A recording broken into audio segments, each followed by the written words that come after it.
हाँ तो भैया सच में 500% यही प्रश्न आपके पेपर में आने वाले। देख सकते हो डी एवं एफ ब्लॉक के तत्वों के सभी महत्वपूर्ण प्रश्न देखेंगे जो कि हर साल पेपर में पूछे जाते हैं। आप चाहे उत्तरी प्रश्न हो, विस्तृत उत्तरी प्रश्न हो, या आप देख सकते हो ऑब्जेक्टिव क्वेश्चन हो, सारे क्वेश्चन देखने वाले डी एवं एफ ब्लॉक के तत्वों के। ठीक है, पक्का यही क्वेश्चन पेपर पे आएंगे क्योंकि यार हमने ऐसे क्वेश्चन उठाए जो कि हर साल पेपर में पूछे जाते हैं। चाहे आप जिस साल का पेपर उठा के देखो, 2018, 19, 20, 21, 22, 23, 24, किसी भी साल का आप पेपर उठा के देखो, आगे तो 24 जो आएगा। ठीक है, तो 24 में भी पक्का यही प्रश्न आने वाले क्योंकि सारे क्वेश्चन हमने उठा लिए जो कि हर साल बोर्ड एग्जाम में पूछे जाते हैं।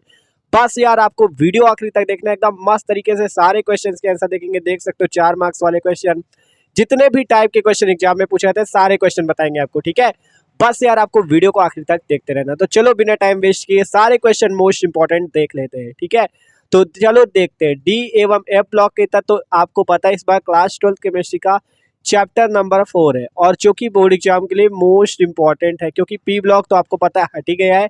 अब हमारे पास केवल डी एवं एफ ब्लॉक के तत्व हैं। ठीक है, तो इसी के सारे क्वेश्चन देखते हैं। तो देखो क्वेश्चन नंबर पहला है, संक्रमण तत्व क्या है, इनकी प्रमुख विशेषताएं लिखिए। 4 मार्क्स का ये क्वेश्चन बोर्ड एग्जाम में बहुत सालों में पूछा गया है। ठीक है, तो चलो देखते हैं संक्रमण तत्व क्या है और इनकी प्रमुख विशेषताएं, जिससे आपको 4 नंबर पूरे मिले। ठीक है, तो यार अगर चैनल पे न हो तो एक बार चैनल को सब्सक्राइब जरूर कर देना और वीडियो को भी लाइक कर लेना। ठीक है, आपको डिस्क्रिप्शन में प्लेलिस्ट मिल जाएगी केमिस्ट्री, फिजिक्स और मैथ, हिंदी, इंग्लिश सारे सब्जेक्ट की। ठीक है, आप जाके आसानी से अपनी तैयारी कर सकते हो। ठीक है, तो देखो संक्रमण तत्व क्या होते हैं। देखो संक्रमण तत्वों को डी ब्लॉक के तत्वों के नाम से भी जाना जाता है। संक्रमण तत्व जो होते हैं इन्हें डी ब्लॉक के तत्वों के नाम से भी जाना जाता है। देख सकते हो वे तत्व जिनमें अंतिम इलेक्ट्रॉन डी कक्षक में भरा जाता है संक्रमण तत्व कहलाते हैं। ठीक है, क्या कहा गया, वे तत्व, वे एलिमेंट्स जिनमें जो अंतिम वाला इलेक्ट्रॉन हो, मतलब जो अंतिम इलेक्ट्रॉन होता है वो कहाँ भरा जाए, डी कक्षक में भरा जाए, तो वो क्या कहलाते हैं, संक्रमण तत्व कहलाते हैं, या कह सकते हो डी ब्लॉक के तत्व कहलाते हैं। ठीक है, जैसे एग्जाम्पल आपको मान लो हम देखो, तो देखो इतना तो सिंपल आपको पता है। इधर वाले जो तत्व, जो आवर्त सारणी होती है हमारी, आवर्त सारणी में ये जो इधर के 2 आपके कॉलम होते हैं ये एस ब्लॉक के होते हैं। बीच में आपका कौन सा होता है, पी ब्लॉक होता है, सॉरी बीच वाला डी ब्लॉक होता है। ठीक है, ये डी ब्लॉक होता है और ये जो इधर वाला होता है ये आपके पी ब्लॉक के तत्व होते हैं। तो ये तो आपको पता है सिंपल कि इधर वाला एस ब्लॉक के तत्व होते हैं, ये बीच वाले डी ब्लॉक होते हैं और ये पी ब्लॉक के तत्व होते हैं। तो इन्हीं डी ब्लॉक को क्या कहते हैं, संक्रमण तत्व कहते हैं। क्या कहते हैं, संक्रमण तत्व कहते हैं। और इनमें इलेक्ट्रॉन कहाँ भरा जाता है, अंतिम डी ऑर्बिटल पे। ठीक है, इलेक्ट्रॉन कहाँ भरा जाता है, अंतिम डी ऑर्बिटल पे। जैसे मान लो 21 स्कैंडियम का परमाणु क्रमांक होता है जो कि एक डी ब्लॉक का तत्व है। अगर इसका इलेक्ट्रॉनिक विन्यास करें तो इसका इलेक्ट्रॉनिक विन्यास 1s2, 2s2, 2p6, 3s2, 3p6, 4s2 और आपका 3d1 होता है। ठीक है, तो आप देख सकते हो इसका जो बाहरी इलेक्ट्रॉन या अंतिम इलेक्ट्रॉन है डी ऑर्बिटल पे भरा गया आता है, ये क्या है, संक्रमण तत्व है। तो सिंपल संक्रमण तत्व क्या होते हैं, जिनमें अंतिम इलेक्ट्रॉन डी ऑर्बिटल में भरा जाता है वे तत्व संक्रमण तत्व कहलाते हैं या डी ब्लॉक के तत्व कहलाते हैं। ठीक है, सिंपल समझ में आई। आप देखते हैं डी ब्लॉक के तत्वों की विशेषता। एग्जाम्पल देना चाहो तो एक एग्जाम्पल भी दे सकते हो आप। ठीक है, तो वे तत्व जिनमें अंतिम इलेक्ट्रॉन डी कक्षक में भरा जाता है संक्रमण तत्व कहलाते हैं। आप इनकी विशेषताएं देख लेते हैं। तो पहले आपको क्या लिखना है, देखो पेपर पे अगर इस टाइप से लिखोगे तो एग्जामिनर को भी अच्छा लगेगा और पूरे नंबर देखा। आपको लिखना है संक्रमण तत्वों की विशेषताएं निम्नलिखित है और जो निम्नलिखित है वो आपको बतानी है। देखो पहला नंबर है इलेक्ट्रॉनिक विन्यास। संक्रमण तत्वों में बाह्य कोश से पिछले कोश के डी ऑर्बिटलों में इलेक्ट्रॉन भर जाते हैं। आपको वही लिख देना है, संक्रमण तत्वों में इलेक्ट्रॉन कहाँ भर जाते हैं, बाह्य कोश से पिछले कोश के डी ऑर्बिटल में इलेक्ट्रॉन भरते हैं। आपको हमने बताया ही संक्रमण तत्वों में इलेक्ट्रॉन डी ऑर्बिटल में भरते हैं और इनका सामान्य विन्यास जो होता है n-1 d1 से 10 तक। ठीक है, 1 to 10 मतलब 1 से 10 तक इलेक्ट्रॉन, जैसे d1 d2 इस टाइप से इलेक्ट्रॉन भरे जाएंगे। जैसे देख सकते हो 3d1 3d2। ठीक है, और ns जो होगा उसमें 1 अथवा 2, 1 और 2 लिखा है ना, 1 अथवा 2 या ns 0 होता है। देखो जैसे एग्जाम्पल स्कैंडियम का निकाला तो इसमें 4s2 आया। ठीक है, यही है आपका ns 1 अथवा 2। ठीक है, 2 लगा ns 2 है। ठीक है, तो यहाँ पे वही चीज़ है आपका 4s2 और 3d1 देख सकते हो n-1 d1 to 10। ठीक है, तो सिंपल आपको इलेक्ट्रॉनिक विन्यास में लिखना है संक्रमण तत्वों में बाह्य कोश से पिछले डी कोश। बाह्य कोश ये चौथा वाला है। ठीक है, पहले पहला आएगा, दूसरा आएगा, तीसरा, फिर चौथा। तो चौथा बाह्य कोश से पहले वाला कोश। ठीक है, मतलब चौथे से पहले वाला कौन सा, तीसरा, इसलिए कहा गया।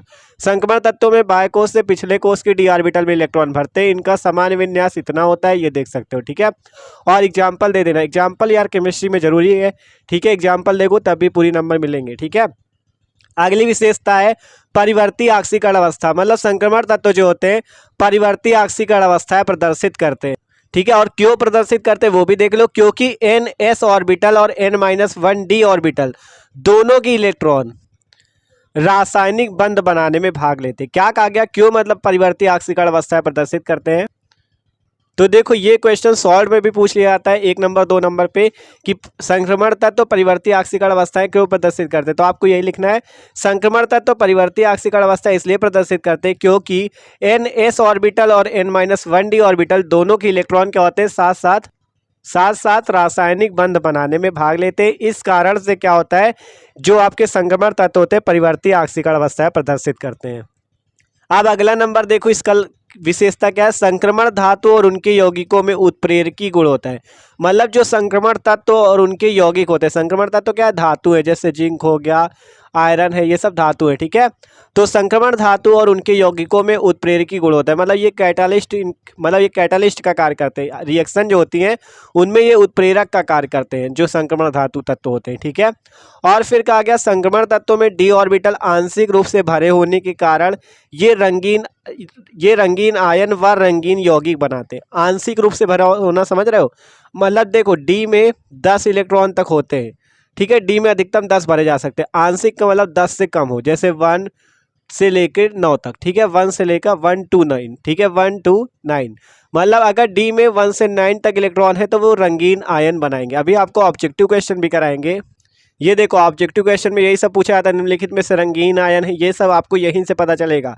अगर संक्रमण तत्व तो रंगीन आयन इसलिए दर्शाते हैं क्योंकि इसमें जो डी ऑर्बिटल होते हैं आंशिक रूप से भरे होने के कारण ये रंगीन आयन व रंगीन यौगिक बनाते हैं। ठीक है, अगला है चुंबकीय लक्षण, संक्रमण तत्व तो अनुचुंबकीय यौगिक बनाते हैं। अभी आपको सब समझा देंगे, कैसे आंशिक रूप से इलेक्ट्रॉन भरा होता है, कैसे रंगीन आयन बनाते हैं और कैसे अनुचुंबकीय यौगिक बनाते हैं। एक एक पॉइंट क्लियर करेंगे। ठीक है, क्योंकि रटना नहीं है यार, सब समझ के जाना है। ठीक है, तो ये इसकी विशेषताएं थी, स्क्रीनशॉट लेना चाहो तो ले लो। मोस्ट इंपॉर्टेंट क्वेश्चन था 4 नंबर का। ठीक है, संक्रमण तत्व क्या है, इनकी प्रमुख विशेषताएं लिखी। ठीक है, स्क्रीनशॉट ले सकते हो आप लोग। अगला क्वेश्चन देखो, अब अगला नंबर क्वेश्चन है संक्रमण तत्व धात्विक लक्षण क्यों प्रदर्शित करता है। मतलब जो संक्रमण तत्व होते हैं धात्विक लक्षण, जो धातु के लक्षण प्रदर्शित करते हैं, मतलब ये क्यों प्रदर्शित करते हैं। तो देखो संक्रमण तत्व धात्विक लक्षण इसलिए प्रदर्शित करते हैं क्योंकि उनकी आयनन त्रिज्याएं निम्न होती, निम्न का मतलब समझते हो कम होती हैं, तथा बाह्यतम कोश में अनेक रिक्त कक्षक का मतलब खाली कक्षक भरे होते हैं। ठीक है, देखो कहा गया संक्रमण तत्व धातु के लक्षण इसलिए प्रदर्शित करते हैं क्योंकि उनकी आयनन त्रिज्या निम्न होती या कम होती है, तथा बाह्यतम कोश में अनेक रिक्त कक्षक मतलब खाली कक्षक भी उपस्थित रहते हैं, और इसी कारण से संक्रमण तत्व धातु के लक्षण प्रदर्शित करते हैं। तो ये क्वेश्चन आपका मतलब अति लघुत्तरी पे पूछा गया था, इंपॉर्टेंट है। अगला नंबर क्वेश्चन है संक्रमण तत्वों में जटिल यौगिक बनाने की प्रवृत्ति अधिक क्यों होती है। तो देखो संक्रमण तत्वों में जटिल यौगिक बनाने की प्रवृत्ति निम्नलिखित कारणों से अधिक होती, क्यों होती है। देखो आपको सबसे पहले यही लिख दिया गया क्वेश्चन से ढूंढ के ही कि संक्रमण तत्वों में जटिल यौगिक बनाने की प्रवृत्ति निम्नलिखित कारणों से अधिक होती है। ठीक है, आपसे कारण पूछेंगे तो वही चीज लिख देना है। पहला कारण है धातु आयनों का छोटा आकार, मतलब कि जो संक्रमण तत्वों के धातु आयन है उनका छोटा आकार होने के कारण भी ये जटिल यौगिक बनाते हैं। और दूसरा कारण है धातु आयनों का उच्च नाभिकीय आवेश। ठीक है, मतलब संक्रमण तत्व इसलिए जटिल यौगिक बनाते हैं क्योंकि इनके जो धातु आयन होते हैं उनका छोटा आकार होता है और उनका उच्च नाभिकीय आवेश होता है, जिस कारण से संक्रमण तत्व जटिल यौगिक बनाने की प्रवृत्ति रखते हैं। ठीक है, तो ये क्वेश्चन था कि संक्रमण तत्व जटिल यौगिक बनाने की प्रवृत्ति अधिक क्यों होती है। क्योंकि संक्रमण तत्वों में जटिल यौगिक इसलिए बनाते हैं क्योंकि धातु आयनों का इनमें छोटा आकार होता है और धातु आयनों का उच्च नाभिकीय आवेश होता है। तो इंपॉर्टेंट क्वेश्चन था यार, तैयार जरूर करना, हल्के में इन क्वेश्चन को ना लेना, एग्जाम पक्का फंसेंगे। आप देखो अगला नंबर क्वेश्चन है आंतरिक अंतः संक्रमण तत्व क्या है। ठीक है, आंतरिक अंतः संक्रमण तत्व किसे कहते हैं। ठीक है, ये जो एक चीज ध्यान समझ लो, नाम आपको याद रखना है आंतरिक अंतः। देखो मतलब कि आपसे कह सकता है आंतरिक संक्रमण तत्व क्या है, या आपसे कह दे अंतः संक्रमण तत्व क्या है, या आपसे कह दे एफ ब्लॉक के तत्व क्या है। देखो तीनों नाम से आपसे पेपर में पूछ सकता है। आपसे कह दे एग्जामिनर के आंतरिक संक्रमण तत्व किसे कहते हैं, तो आप समझ जाओगे एफ ब्लॉक के तत्व है। ठीक है, अंतः संक्रमण तत्व कहते हैं तब भी एफ ब्लॉक के तत्व, और एफ ब्लॉक कहे तब भी एफ ब्लॉक। ठीक है, तो देखो जिन तत्वों में अंतिम इलेक्ट्रॉन n-2f कक्षकों में प्रवेश करता है वे तत्व आंतरिक या अंतः संक्रमण तत्व कहलाते हैं। इन्हें एफ ब्लॉक के तत्व भी कहते हैं। देखो क्या कहा हमने, जिसमें n-2f कक्षकों में इलेक्ट्रॉन प्रवेश करे वे तत्व आंतरिक अंतः संक्रमण तत्व कहलाते हैं। ठीक है, मतलब कि देखो लेंथ, और ये इन्हें दो श्रेणियों में बांटा गया है। ठीक है, एफ ब्लॉक के तत्वों को दो श्रेणियों में बांटा गया। पहला लैंथेनाइड श्रेणी जिसे 4f श्रेणी के नाम से जानते हैं, दूसरा एक्टिनाइड श्रेणी जिसे 5f श्रेणी के नाम से जानते हैं। मतलब कि आपके 4f पे इलेक्ट्रॉन भरे अगर, ठीक है, 4f पे 14 तक, 1 से लेके 14 तक इलेक्ट्रॉन भरेंगे, 1 to 14 तक इलेक्ट्रॉन भरे जाते हैं। ठीक है, एफ पे। तो अगर एफ पे 1 से लेकर 14 तक इलेक्ट्रॉन है तो आप कह देना कि एफ ब्लॉक के तत्व हैं, क्योंकि कहा गया जिन तत्वों में अंतिम इलेक्ट्रॉन n-2f कक्षकों में प्रवेश करता है वे तत्व आंतरिक या अंतः संक्रमण तत्व कहलाते हैं। इन्हें एफ ब्लॉक के तत्व भी कहते हैं और इन्हें दो श्रेणियों में बांटा गया है, लैंथेनाइड, एक्टिनाइड। लैंथेनाइड श्रेणी को 4f श्रेणी कहते हैं, एक्टिनाइड को 5f श्रेणी कहते हैं। ठीक है, सिंपल क्वेश्चन था, समझ सकते हो। अगला क्वेश्चन देखो एक्टिनाइड श्रेणी का। देखो ये जो एक्टिनाइड श्रेणी है और लैंथेनाइड वाला भी देखो आपको बता देते, पहले लैंथेनाइड देख लो।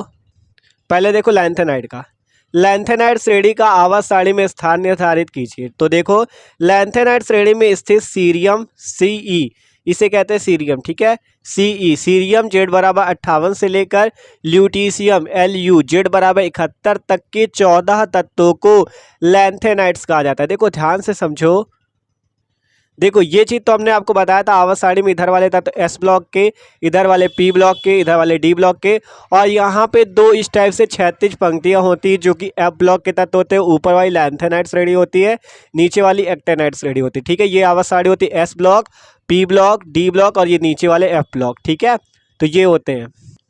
ठीक है, तो वही चीज कहा गया लैंथेनाइड श्रेणी में स्थित सीरियम Z बराबर 58 से लेकर ल्यूटीशियम Z बराबर 71 तक के 14 तत्वों को लैंथेनाइड्स कहा जाता है। इस श्रेणी को प्रथम आंतरिक संक्रमण श्रेणी भी कहते हैं। देखो हमने आपसे क्या कहा था, हमने आपको पढ़ाया आंतरिक संक्रमण तत्व या अंतः संक्रमण तत्व, जिसमें दो श्रेणियां लैंथेनाइड और एक्टिनाइड। तो देखो लैंथेनाइड श्रेणी को क्या कहते हैं हम लोग, लैंथेनाइड श्रेणी को हम लोग प्रथम आंतरिक संक्रमण श्रेणी कहते हैं और एक्टिनाइड को द्वितीय आंतरिक संक्रमण श्रेणी। अभी इसको भी देखेंगे। ठीक है, तो ये चीज़ आप समझ सकते हो, प्रथम आंतरिक संक्रमण श्रेणी भी कहते हैं। और इस श्रेणी में परमाणुओं के 4f कक्षक में इलेक्ट्रॉन प्रवेश करता है। इलेक्ट्रॉन कहाँ प्रवेश करता है, 4f कक्षक में। हमने आपको यही बता दिया, 4f श्रेणी से कहते हैं। ठीक है, 4f श्रेणी कहते हैं मतलब इलेक्ट्रॉन 4f पे भरा जाएगा, 5f श्रेणी कहते हैं मतलब इलेक्ट्रॉन 5f पे भरा जाएगा। तो वही चीज़ है कि आपका लैंथेनाइड श्रेणी में स्थित सीरियम Z बराबर 58 से लेकर ल्यूटीशियम 71 तक के 14 तत्वों को लैंथेनाइड्स कहा जाता है। इस श्रेणी को प्रथम आंतरिक संक्रमण श्रेणी भी कहते हैं और इस श्रेणी में परमाणु के 4f कक्षक में इलेक्ट्रॉन प्रवेश करता है। ठीक है, आप बात करें एक्टिनाइड श्रेणी का आवर्त सारणी में स्थान, तो देखो एक्टिनाइड को आवर्त 7 में, आवर्त सारणी के बाहर एक क्षैतिज पंक्ति में रखा। देखो आपसे काम ने कि जो आवर्त सारणी में सबसे नीचे दो क्षैतिज पंक्तियां होती है, ये वाली होती है ऊपर वाली जिसे लैंथेनाइड कहते हैं वो आवर्त 6, और नीचे वाली होती है एक्टिनाइड जिसे आवर्त 7 कहते हैं। मतलब ऊपर वाली आवर्त 6, नीचे वाली आवर्त 7। तो वही चीज़ कहा गया, एक्टिनाइड को आवर्त 7 में आवर्त सारणी के बाहर एक क्षैतिज पंक्ति में रखा गया है। एक्टिनाइड्स को द्वितीय आंतरिक संक्रमण श्रेणी भी कहा जाता है। देखो लैंथेनाइड को प्रथम आंतरिक संक्रमण श्रेणी, एक्टिनाइड को द्वितीय। ठीक है, तो वही चीज कहा गया, एक्टिनाइड को द्वितीय आंतरिक संक्रमण श्रेणी भी कहा जाता है और इस श्रेणी में इलेक्ट्रॉन परमाणुओं के 5f कक्षक में प्रवेश पाता है। और इस श्रेणी में थोरियम Z बराबर 90 से लेकर लॉरेंशियम Z बराबर 103 तक के 14 तत्व सम्मिलित हैं। तो ये है एक्टिनाइड श्रेणी का आवर्त सारणी में स्थान। आप मस्त तरीके से समझ सकते हो, स्क्रीनशॉट लेना चाहो तो ले भी सकते हो कि एक्टिनाइड को आवर्त 7 में आवर्त सारणी के बाहर एक क्षैतिज पंक्ति में रखा गया है। एक्टिनाइड को द्वितीय आंतरिक संक्रमण श्रेणी भी कहा जाता है। इस श्रेणी में इलेक्ट्रॉन परमाणु के 5f कक्षक में प्रवेश पाता है और इस श्रेणी में थोरियम Z बराबर 90 से लेकर, Z का मतलब परमाणु क्रमांक 90 से लेकर लॉरेंशियम 103 तक के 14 तत्व सम्मिलित हैं। ठीक है, तो ये क्वेश्चन हो गया। अगला क्वेश्चन देखो, अगला क्वेश्चन मोस्ट इंपॉर्टेंट है, इसे आपको जरूर तैयार करना है। लैंथेनाइड आकुंचन पर टिप्पणी लिखिए और इसे उदाहरण सहित समझाइए। ठीक है, लैंथेनाइड आकुंचन क्या होता है, इस पर संक्षिप्त टिप्पणी लिखिए और इसे उदाहरण सहित समझाइए। ठीक है, तो देखो लैंथेनाइड आकुंचन क्या होता है, सिंपल, लैंथेनाइड श्रेणी में परमाणु क्रमांक बढ़ने पर परमाणविक तथा आयनिक त्रिज्याएं एक तत्व से दूसरे तत्व तक घटती हैं। परंतु यह कमी अत्यंत कम होती है। और लैंथेनाइड तत्वों में परमाणु क्रमांक बढ़ने पर उनके परमाणु तथा आयनिक आकारों में स्थिर कमी लैंथेनाइड आकुंचन कहलाती है। ध्यान समझो क्या कहा गया। हमने आपसे कहा जो लैंथेनाइड श्रेणी होती है उसमें जैसे जैसे परमाणु क्रमांक जेड की वैल्यू बढ़ती है, ठीक है, जैसे जैसे परमाणु क्रमांक सीरियम से लेकर आपसे कहा था सीरियम से ल्यूटीशियम तक के तत्व, ठीक है, तो जैसे जैसे आप सीरियम से ल्यूटीशियम के पास जाओगे तो परमाणु क्रमांक बढ़ता जाएगा, ठीक है। और जैसे जैसे परमाणु क्रमांक बढ़ेगा उसकी परमाणविक तथा आयनिक त्रिज्याएं एक तत्व से दूसरे तत्व तक घटती जाएंगी, परंतु यह कमी अत्यंत कम होती है, मतलब धीरे धीरे घटती, ज़्यादा नहीं घटती, धीरे धीरे घटती है, ठीक है, परमाणु और आयनिक त्रिज्याएं। और लैंथेनाइड तत्वों में परमाणु क्रमांक बढ़ने पर उनके परमाणु तथा आयनिक त्रिज्याओं में या आकारों में स्थिर कमी ही लैंथेनाइड आकुंचन कहलाती है, ठीक है। सिंपल सी बात यह है कि जैसे जैसे परमाणु क्रमांक बढ़ेगा लैंथेनाइड में उनकी आयनिक और परमाणविक त्रिज्याएं घटती जाएंगी, और ये जो कमी आ रही है, ये जो घटना आ रहा है, यही आपका क्या है, लैंथेनाइड आकुंचन। वही चीज कहा गया, लैंथेनाइड तत्वों में परमाणु क्रमांक बढ़ने पर उनके परमाणु तथा आयनिक आकारों में स्थिर कमी ही लैंथेनाइड आकुंचन कहलाती है, ठीक है। अब बात आती है, इसका एग्जाम्पल देख लेते हैं। तो देखो इसका उदाहरण, सीरियम से ल्यूटीशियम तक जाने पर, सीरियम से ल्यूटीशियम तक जाने पर परमाणविक त्रिज्या 183 पिकोमीटर से 173 पिकोमीटर तक घट जाती है। मतलब सीरियम की 183 होती है और ल्यूटीशियम की 173 पिकोमीटर होती है, तक घट जाती है, तथा यह कमी केवल 10 पिकोमीटर है। अतः यह कमी लैंथेनाइड आकुंचन कराती है। मतलब जो परमाणविक त्रिज्या, या देखो कहा गया ना सीरियम से ल्यूटीशियम तक जाने पर परमाणविक त्रिज्या 183 से 173 हो गई, मतलब 10 पिकोमीटर की कमी आई, तो यह कमी ही लैंथेनाइड आकुंचन कहलाती है। इस टाइप से आपको उदाहरण देना है, ठीक है। यहाँ पे सिंपल परिभाषा लिखनी थी और फिर आपको नीचे उदाहरण इसका दे देना है, ठीक है। आप देखते हैं इसके मोस्ट इंपॉर्टेंट ऑब्जेक्टिव क्वेश्चन जो कि यार हर साल पूछे जाते हैं, ठीक है। इन क्वेश्चंस को आसान ना समझना, ठीक है, खतरे के क्वेश्चन, खतरनाक क्वेश्चन बताने जा रहे हैं आपको। देखो क्वेश्चन है, आपको ये चारों क्वेश्चन में सही सही हमने आंसर लगा रखे हैं, लेकिन इन सही आंसर को आपको रट के नहीं जाना, एक एक पॉइंट समझना है। जरूरी नहीं यही क्वेश्चन थोड़ी नहीं आ जाएंगे यार एक पेपर में, ठीक है। पेपर में एग्जामिनर आपको क्वेश्चन बदल के भी देगा कि मान लो इसमें नंबर थोड़ा चेंज कर दिए गए, ठीक है, तो हम आपको इस ट्रिक से समझाएंगे कि आप इन जितने भी क्वेश्चन पेपर में आए आप कर लो, ठीक है। देखो जैसे इसमें कहा गया निम्नलिखित आयनों में अनुचुंबकीय आयन कौन सा है, हमने आपको बता दिया Zn2+ आपने रट लिया, लेकिन रटना थोड़ी नहीं, हम समझाएंगे ना। फिर कहा गया निम्नलिखित में से अनुचुंबकीय आयन है, तो आप कैसे पहचानोगे। निम्न में से रंगहीन आयन कैसे पहचानोगे। रंगीन आयनों का निर्माण संभव होता है जब यौगिक में विद्यमान होते, कैसे जानोगे, ठीक है। तो वही चीज आपको हम बताने वाले, तो देखो देखते हैं। आप देखो आपको एकदम ध्यान से समझना, अगर वो सारे ऑब्जेक्टिव क्वेश्चन करना चाहते हो तो एकदम ध्यान समझना। जैसे हम आपसे कह रहे हैं Ni2+ की बात कर रहे हैं, तो सबसे पहले हम आपसे अगर कहें Ni2+ में अयुग्मित इलेक्ट्रॉन निकालो, एकदम ध्यान समझना, ठीक है। Ni2+ में अयुग्मित इलेक्ट्रॉन निकाल दें, तो देखो आप कैसे निकालोगे, एकदम देखते रहो।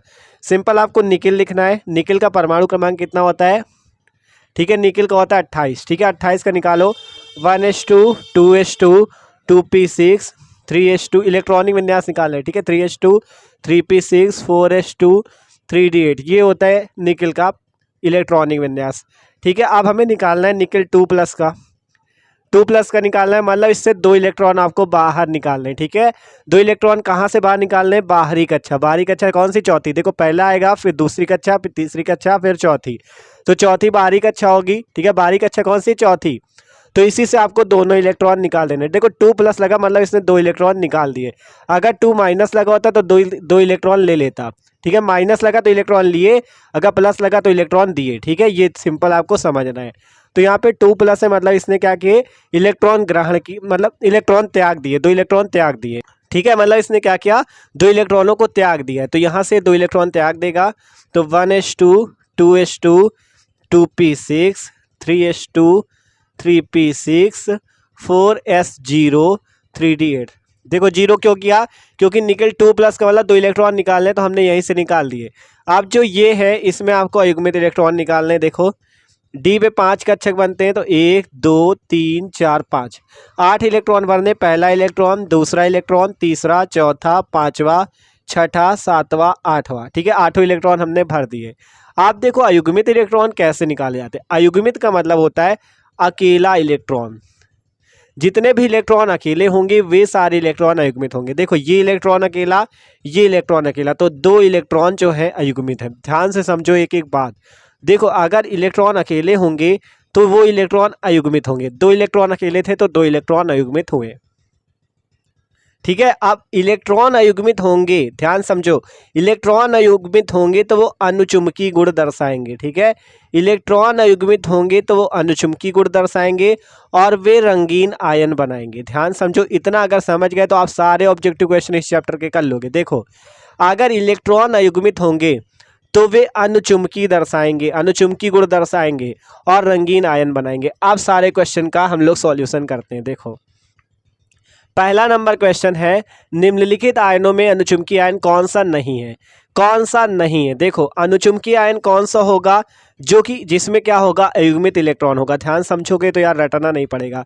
अनुचुंबकीय वे होगा जिसमें अयुग्मित इलेक्ट्रॉन होगा, और कौन नहीं होगा? जिसमें अयुग्मित इलेक्ट्रॉन नहीं होंगे, क्योंकि आपसे हमने कहा निम्नलिखित आयनों में से कौन सा अनुचुंबकीय आयन नहीं है, मतलब जिसमें अयुग्मित नहीं होगा। तो आपको इन चारों में चेक करना पड़ेगा इसी टाइप से कि किस में अयुग्मित इलेक्ट्रॉन है, किस में नहीं है। ठीक है, आपको पहले उसका इलेक्ट्रॉनिक विन्यास कर लेना है। फिर जैसे आपको पहला नंबर Na2+ का तो हमने निकाल ही दिया, Zn2+ का निकालने वाला 2 इलेक्ट्रॉन आपको बाहर कर देने, 2 बाहर कर दोगे, फिर जितने इलेक्ट्रॉन यहाँ पे हो उसके इस टाइप से विन्यास करना। अगर एक भी इलेक्ट्रॉन अकेला तो अयुग्मित होंगे, अगर अकेला नहीं तो अयुग्मित नहीं होंगे। अब जब अयुग्मित नहीं होंगे तो वो अनुचुंबकीय भी नहीं दर्शाएंगे, रंगीन आयन भी नहीं बनाएंगे। ठीक है, तो ये सिंपल से आपको बात समझना है।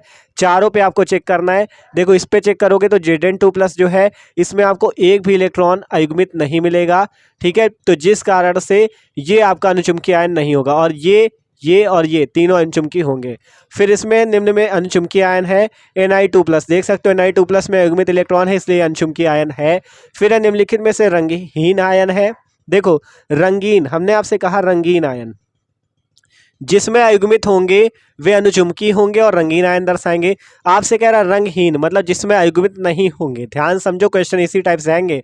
जिस रंगहीन वह होंगे जिसमें अयुग्मित इलेक्ट्रॉन नहीं होंगे। तो Cu2, ये जो Cu+ है इसमें अयुग्मित इलेक्ट्रॉन एक भी नहीं होता, इस कारण से ये रंगहीन होगा। अगर जिस पे आपका रंगीन होगा वो कौन सा होगा? जिसमें इलेक्ट्रॉन अयुग्मित होंगे, क्योंकि आपको हमने समझाई दिया इलेक्ट्रॉन अयुग्मित तो आपके अनुचुंबकीय और रंगीन आयन। ठीक है, इतना बस याद करो, सारे क्वेश्चन कर लोगे। फिर है रंगीन आयनों का निर्माण संभव होता है जब यौगिक में विद्यमान होते हैं। क्यों? देखो रंगीन आयन का निर्माण कब होगा? जब यौगिक में क्या उपस्थित होगा? अयुग्मित इलेक्ट्रॉन। तो देखो कौन सा ऑप्शन है? ये वाला, दूसरा नंबर अयुग्मित इलेक्ट्रॉन, तो ये वाला सही हो जाएगा। ठीक है, तो इस टाइप से ट्रिक से यार आपको चारों क्वेश्चन कर सकते हो। तो ये क्वेश्चन 4 दिख रहे हैं, लेकिन एग्जाम में पक्का इससे क्वेश्चन इस चैप्टर से फंसते बस इसी में आएगा। अनुचुंबकीय आयन कौन सा है, रंगहीन आयन कौन सा है, ये आपसे पूछ सकता है। इसमें अयुग्मित इलेक्ट्रॉन बताओ, तो बस इसी ट्रिक से आपको कर लेना है। तो देखो यार समझाया तो अच्छे से, अगर कम समझ में आया हो तो आप जाके हमारे चैनल पे वीडियो देख सकते हो कि अयुग्मित इलेक्ट्रॉन कैसे निकाले। आप सर्च कर लेना अयुग्मित इलेक्ट्रॉन कैसे निकाले, तो आपको सबसे ऊपर वीडियो हमारा ही मिल जाएगा, आप जाके चेक कर सकते हो। ठीक है, तो okay, thanks for watching this video. मिलते हैं किसी अगले वीडियो पे। तो यार चैनल पे न हो तो चैनल को सब्सक्राइब कर लेना और वीडियो को भी लाइक कर लेना। ठीक है, डिस्क्रिप्शन पे सारे सब्जेक्ट की प्लेलिस्ट है क्लास 12 की, जाके और भी वीडियो देख सकते हो। ठीक है, तो मिलते हैं किसी अगले वीडियो पे।